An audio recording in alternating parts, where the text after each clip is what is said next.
What if I told you the world's most powerful leaders are making a secret pilgrimage right now?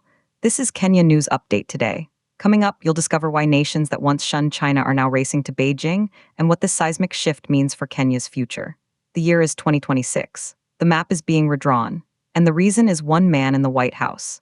Meet British Prime Minister Keir Starmer. He just shook hands with China's President Xi Jinping in Beijing. It was the first visit by a British leader in at least 8 years. But here's the twist. He's not alone. At least 5 national leaders have visited Xi in January alone. This includes Canada's Mark Carney, Ireland's Prime Minister, and Uruguay's President Yamandu Orsi is due next week. For years, these nations avoided China during its bitter trade war with the US, so why the sudden change of heart? The answer lies 7,000 miles away in Washington. Since taking office 12 months ago, President Donald Trump has wielded tariffs not just on China but a slew of US trading partners.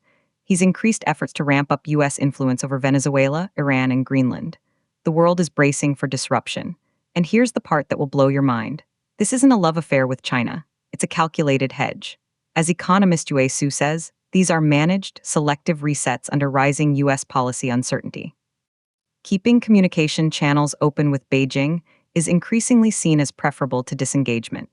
The gains from selective resets with China are becoming more visible, and US policy has grown less predictable. For Beijing, this is a golden opportunity.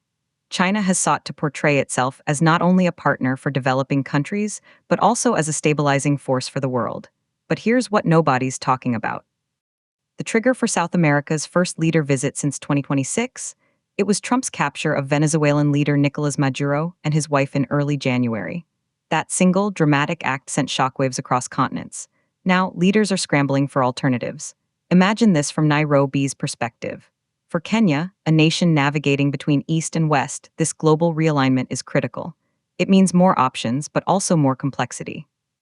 The old rules of engagement are gone. The question is no longer about picking sides, but about strategic balancing. Some say this is smart diplomacy. Others whisper it's a sign of a fragmenting world order. But if the West's closest allies are quietly pivoting to Beijing, what does that mean for Africa's alliances? The implications are massive. New trade corridors could open.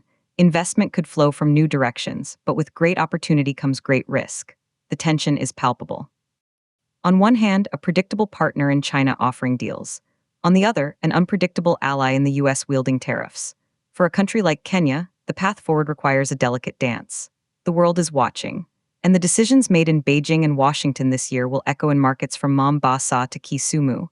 Do you think Kenya should deepen ties with China amid US uncertainty? Or is that a dangerous gamble? Drop your take in the comments. Subscribe to Kenya News Update today for more on how global shifts hit home.